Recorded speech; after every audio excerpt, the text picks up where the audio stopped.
After a break from van life, we're officially back on the road and have made it to Santa Fe, New Mexico, with the ultimate goal of getting to Salt Lake City, Utah. But instead of booking it straight there, we're spending a few days road tripping through northern New Mexico, exploring ancient cliff dwellings, otherworldly scenery. This place truly feels like another planet. And striking mesas along the way. Oh, and of course, some delicious green chili. Oh, uh-oh. It's spicy.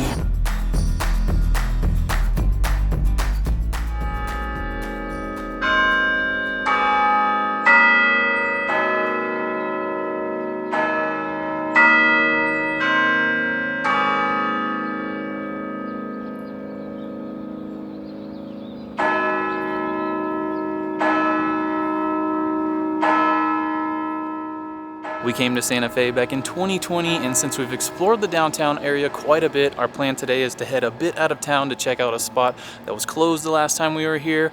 But before we go, you can't come to New Mexico without having some green chili.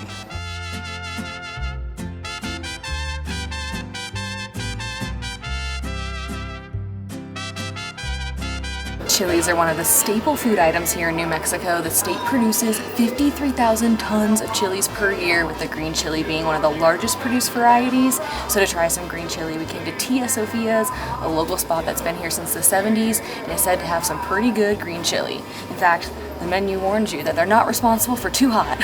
So I got the huevos rancheros, which comes with potatoes, beans, 2 eggs, and then it's on top of a bed of corn tortillas, and then I got it smothered in Christmas style chili. So I got red and green, and then there's some cheese on top. Oh, baby, baby, it looks so good.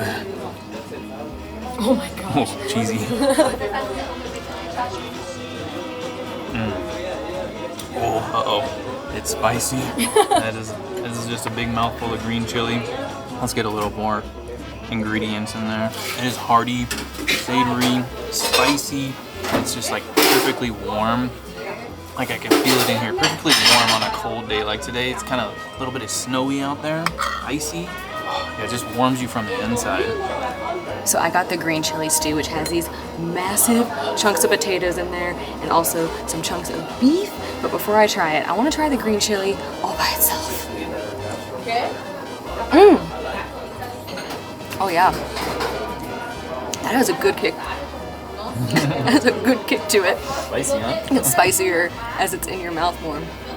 Wow, that's good. It's like right underneath the too spicy to enjoy line. So like the perfect spice level. Yeah. There's a lot of heat happening in the throat right now.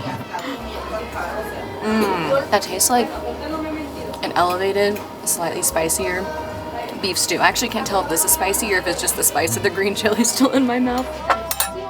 Thank you so much. Thank you. I am breathing fire.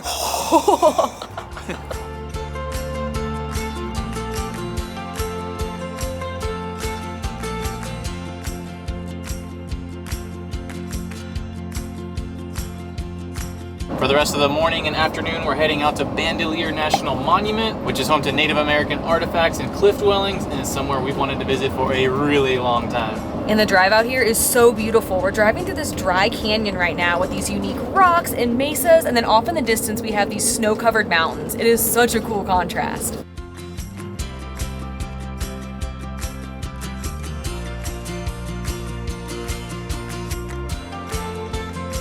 We have made it to the Frijoles Canyon part of Bandelier, and one very important thing to know about visiting here is that during the summer and early fall during specific hours, you're actually required to take a shuttle from White Rock into the park. But since we're here in early April, we thankfully could drive in ourselves, and we have a couple different hikes that we want to do here. And first, we're combining the Pueblo Loop Trail and the Alcove House Trail, and they actually sell this $3 trail guide in the gift shop, which has info about 21 marked stops along the route.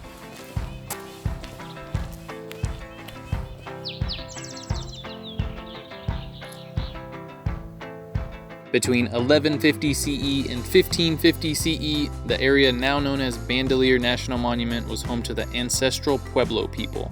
For years, they utilized this land for shelter by building multi-story dwellings and cliff dwellings, as well as for sustenance by hunting and growing crops such as corn, beans, and squash. But due to drought and other difficulties, the land was no longer able to support them, and by 1550, they moved to pueblos along the Rio Grande. Today, you can still see tons of evidence of their life here, especially along this trail.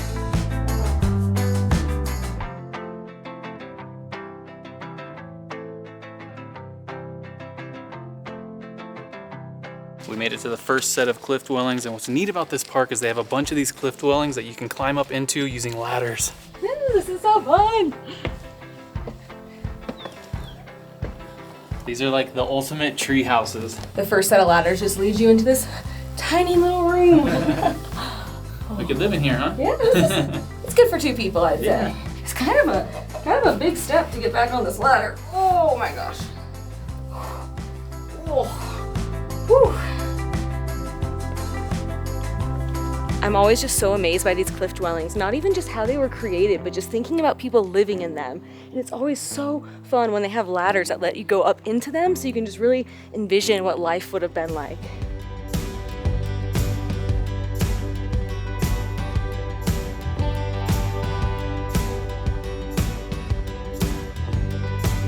This trail winds you through volcanic tuff, which is all this rock that you see around us, and it's a softer rock, so it's easily eroded by wind and rain, which allowed them to be able to carve into these rocks, even though the booklet says it still took a lot of work to be able to carve into these.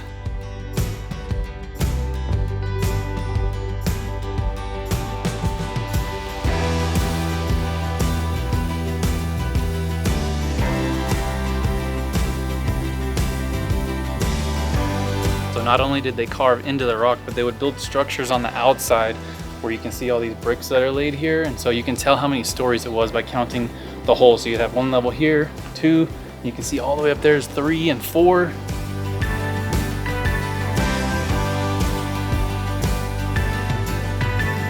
So right behind me are a bunch of petroglyphs, and the sign says, imagine people standing on the rafters, and where all those holes are would be wood rafters, and then carving images into the rock. And you can see a handful, and there's one right there that I think is a bird. It says there's a macaw on the wall, so that one looks like a bird. There's one that looks kind of like a robot to me. I don't know. They're kind of hard to see, but if you look really hard, you can kind of tell what they are. The more you sit here and look for them, the more you see. It's almost like a scavenger hunt, or I spy a bear. I heard someone ask, did you see the mountain lion? And at first I thought they meant there was a real mountain lion just wandering around, but thankfully they just meant a petroglyph mountain lion.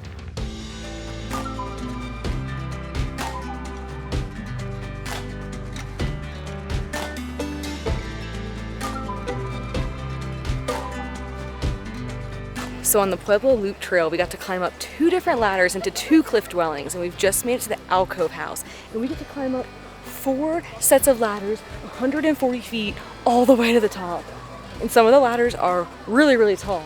I'd say at least 30 rungs, maybe?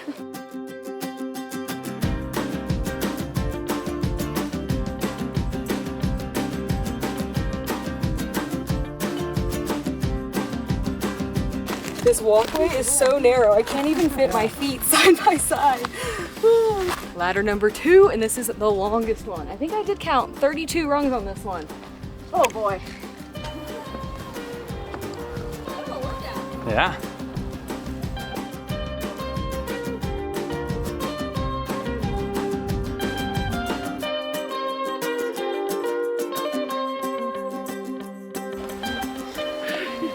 We made it. All right, we did it.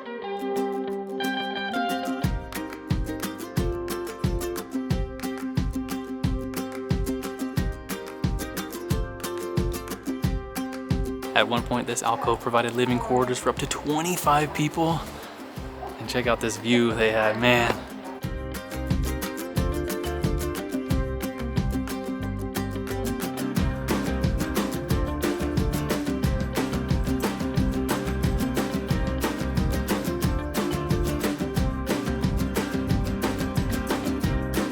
That hike was a blast. We always love when trails have some sort of unique element or activity like climbing, and then combine that with all the history here. This is one of the neatest places we have been to.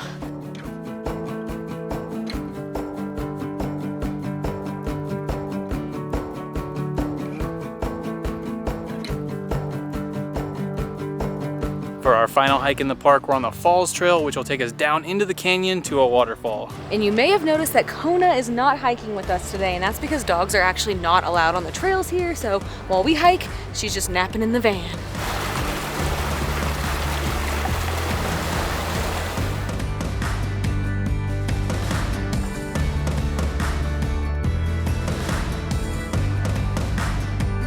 We have just about made it to the waterfall. We can hear it raging.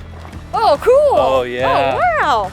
Nice, that's a good beautiful. like 30, 40 footer.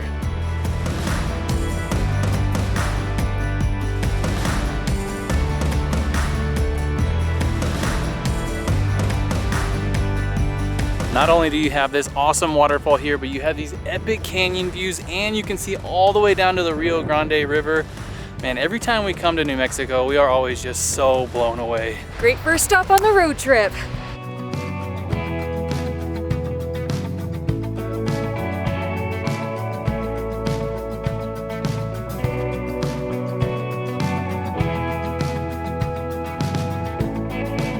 We just drove about 1.5 hours north of Bandelier to Abiquiu, New Mexico, which is where we plan to boondock tonight. This area is especially famous for Ghost Ranch, which is the former home and studio of artist Georgia O'Keeffe. She had many paintings inspired by this area, and as we drive around, I can totally see why. It looks like a Western painting out here.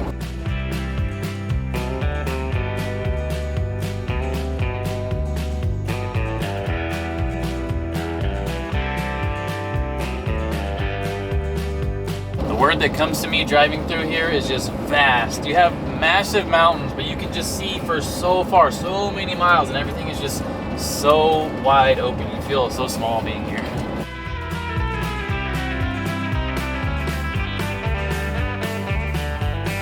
All right, road in here is a little sketchy. Woo! Shouldn't be anything for brisket, nothing brisket can't handle. Hopefully.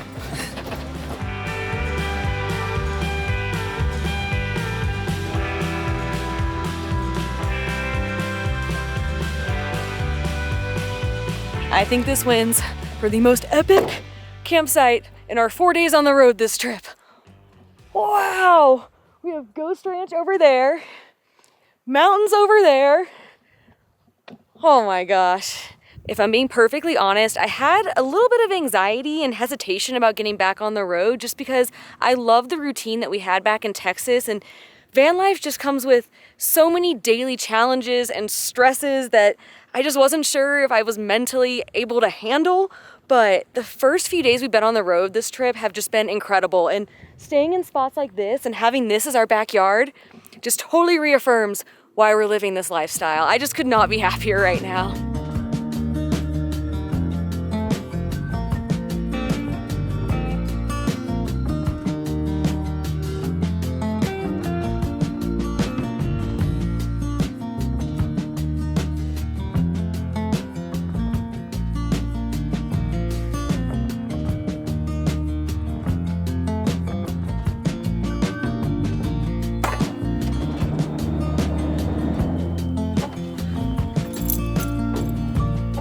Even though we still have quite a bit of driving left to do, we're gonna stay put today. One huge perk of this boondocking spot is that the Rim Vista Trail is within walking distance, so we couldn't pass up the chance to explore this area a bit more and enjoy this amazing free campsite.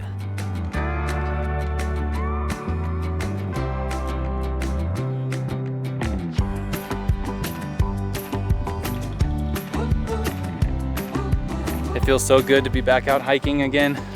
You know, we did a little bit yesterday, but this is our first one in a while where we have some decent elevation to gain, some decent mileage, and we're at elevation, so it's pretty tough, but it's so nice to be back out in nature with mountains and forests and out in the desert. And we realized yesterday that, you know, we've had the van for over 5 years now. And you know, we went to Europe for a month, and we were back in Texas for a few months. So it's been a while since we've been in the van, and so being back in it, it just feels like we're back home.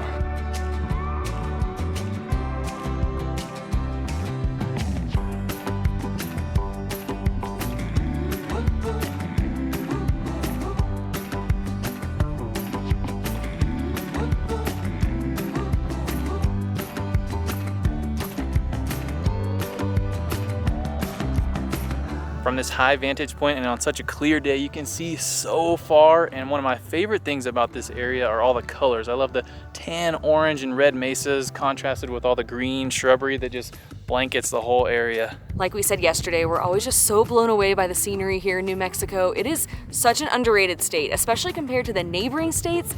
I mean, just look at this. This is like national park level quality scenery right behind us, and we only saw 2 people on this hike.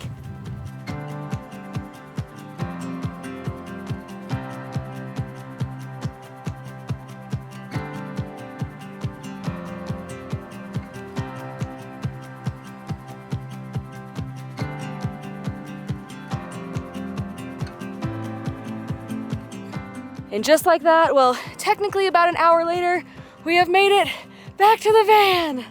We have stayed at a lot of epic campsites, but it's pretty rare in our experience where we get to camp at a spot that has an awesome trail that you could walk to. So it is such a perk to be able to camp here last night, go for a hike, and then walk right back to the van without ever having to move it and lose our spot. Not gonna lie, I don't totally remember how to do this. Thank you. It's all coming back to me. It's like that Celine Dion song, right? Ah! It's like a sail. Oh no. Oh no, not again. Oh.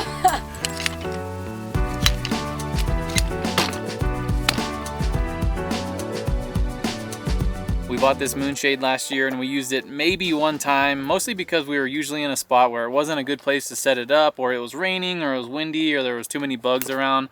But our goal this year is to spend more time outside the van, so for the rest of the day, we're gonna work out here. And man, this is the prime spot. This is the dream. This is what we've been dreaming of. Epic view, just hanging out in the shade. We got it made in the shade.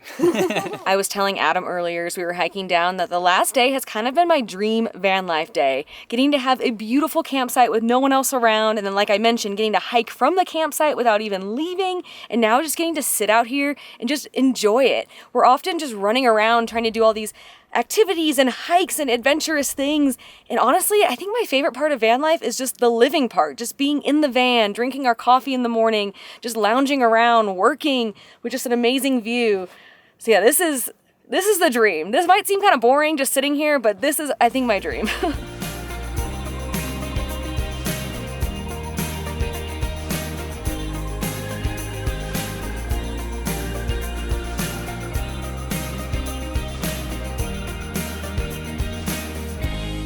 Oh, yummy.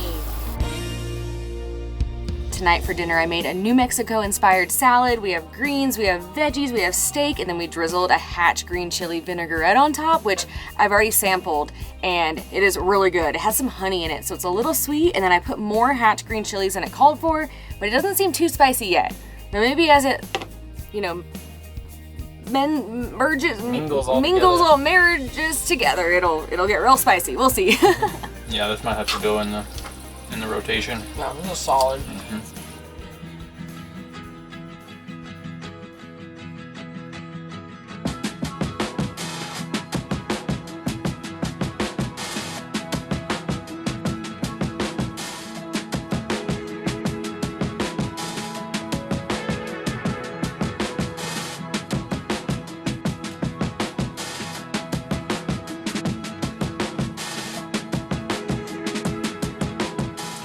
Today we're driving about 2.5 hours west to the Ah-Shi-Sle-Pah wilderness, which is an area that has these super cool badlands and hoodoos. However, it's probably going to take us a little longer than 2.5 hours because we hear the last few miles of the road are pretty rough.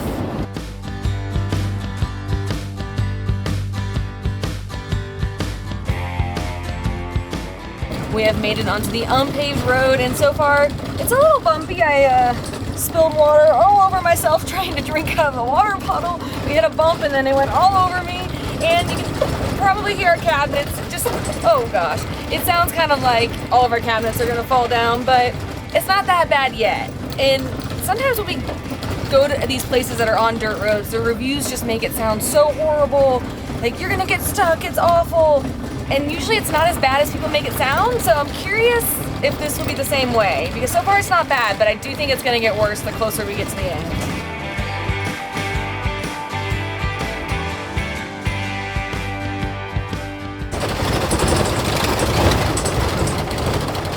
The road has gotten much worse. I'm only going 13 right now. It's way more washboardy than the road previously. It was pretty nice. I was able to go 30 miles an hour at some points. It's gonna take forever to get there now.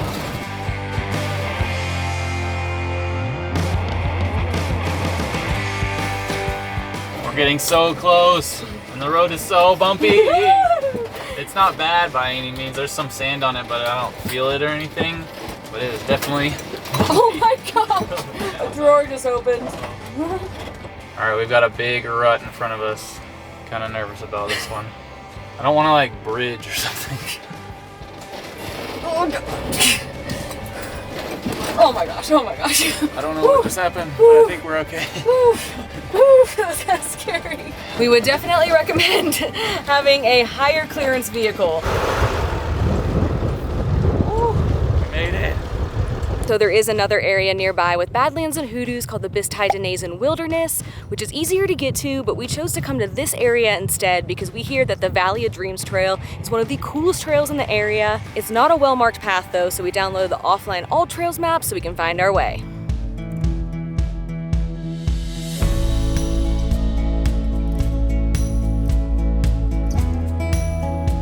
The badlands and hoodoos that cover this area began forming over 70 million years ago when different sedimentary rocks were deposited at the bottom of an ancient sea.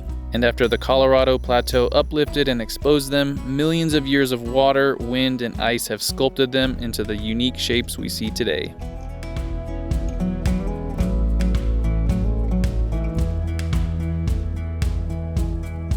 So there are 3 main areas to walk around here, and we're in the second one, we believe, and you can kind of just wander wherever you want. There, like we said earlier, there's no trail to follow, so it's kind of just like a hoodoo playground.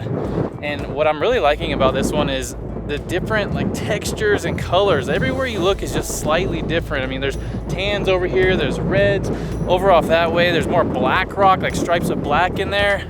We've been to places like this before, and they're kind of more uniform, where they're all tan and all the shapes are kind of similar, but this one is just different. It's hard to explain, but just everywhere you look is just a little different.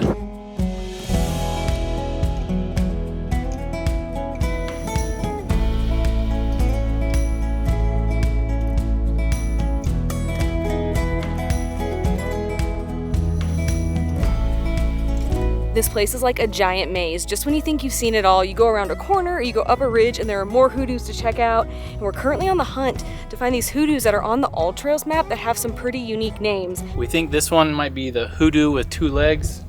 If it's not, well, it's a hoodoo with 2 legs. This one kind of looks like a brain to me.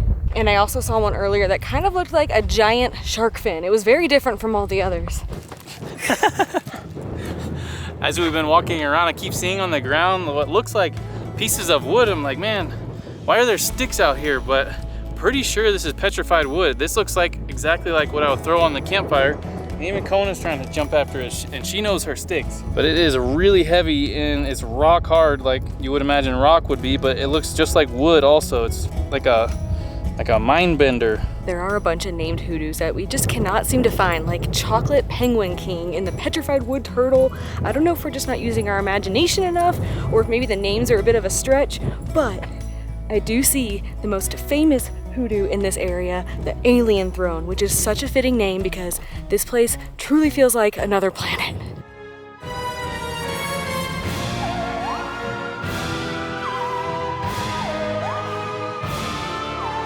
We thought that having a couple hours out here would be plenty of time, but there is so much to see and explore. We probably only explored a third of this back section, but the sun is setting soon, and we're trying to avoid having to drive too much of that rough road in the dark.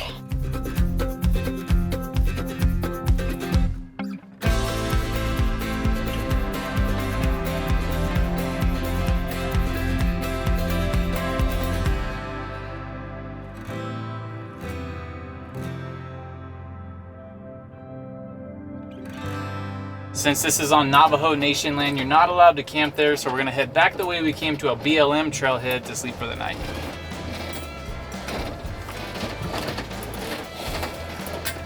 That was the scary part.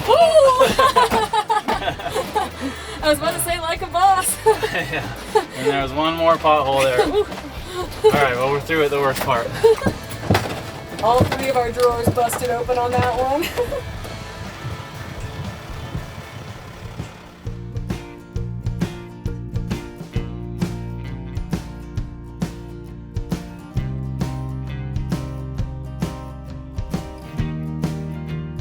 Today our goal is to make it the final 3 hours to the Utah border. After tackling the rough road back out, We made it out in one piece. Woo! we're back on paved roads. But before we continue much further, we're making a quick stop in the town of Farmington for a quick workout and shower, plus one final New Mexican feast. We couldn't leave New Mexico without trying one more green chili item, a green chili cheeseburger. We came to Hometown Hamburgers in Farmington. And yeah, baby, this is a 3/4 pound green chili cheeseburger, and it's all for me. I'm just kidding, I'm sharing with her. I don't want to, but I will. Oh yeah. Cheesy, look at all those green chilies on there too. Oh yeah. That is a super solid cheeseburger on its own, but then when you throw in all those green chilies, perfect addition to a cheeseburger. Maybe we should have gotten our own though. This is really, really good. Now that we've got bellies full of green chili cheeseburger, I think we can officially leave New Mexico.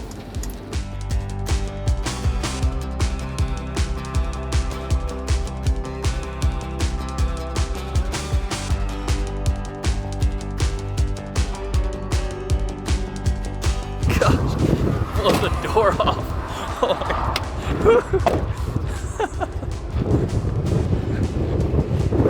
All right, we made it to Utah!